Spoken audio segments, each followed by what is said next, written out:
Here we have a Perfection Model 525 font. A font is a container that stores the oil for an oil lamp or oil heater. The simplicity of the Perfection font is part of what makes these heaters so appealing. Very few parts are used to make a very functional heater that has served the test of over 100 years. The handle moves the wick up a predetermined space and allows the wick to be turned down to extinguish the flame. There is a fuel filling opening. Many times on an old font, the fuel door will be rusted shut and will require a lot of penetrating lubricant to help free it from being stuck shut. There can also be a fuel gauge on the font. Usually, if there is a gauge, it is a simple one. On the top of the device is a flame spreader that is removed with a slight twist. It only allows the wick to be turned up about 1/4 of an inch so as not to overflame. The flame spreader seats itself with a slight twist when replaced. The Perfection heater is a central air vented heater.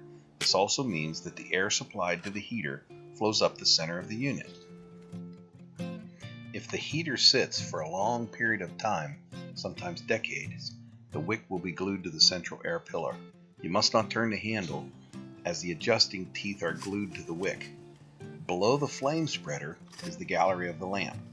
The gallery can be unscrewed from the font and also set aside. Care must be taken if the gallery is stuck, as it is perforated with holes and can easily be damaged if pried or hammered. PV Blaster is a great solution, and at times several days of spraying and waiting will help loosen the parts. After the gallery is removed, the wick can easily be accessed for removal. Adjust the wick to the highest position until the teeth on the adjusting handle are no longer engaged with the metal carrier of the wick. Note the position of the lower ends of the wick, as they will be replaced in a similar orientation. When the wick and the carrier sleeve are removed, the 9/32 bolt at the end of the adjustment handle can be removed. Many applications of small amounts of penetrating fluid can help loosen the nut from the handle. A small pair of needle nose pliers can really help make this reachable. Once the bolt is removed, there are 2 small sets of metal teeth separated by a bushing that need to be removed to allow the handle to come off the body of the font. The threaded part of the handle has 2 flat sides so that the metal teeth will not spin when they engage the wick carrier. The metal teeth only go on one way. The bushing is not threaded, so it just slides on after the first set of teeth.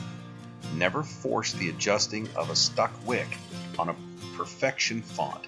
Liberal applications of carburetor cleaner will dissolve the varnish and allow movement.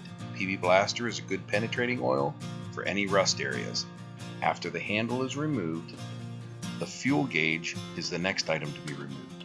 The fuel gauge may be also rusted to the body. A small piece of fiberglass, hard plastic, or wood can be used to apply pressure on the edge of the fuel gauge, and with light tapping the gauge can be loosened. The gauge is a very simple and efficient design consisting of a couple of gears and a cork float. If there's varnish on the cork float, it's not necessary to remove the varnish.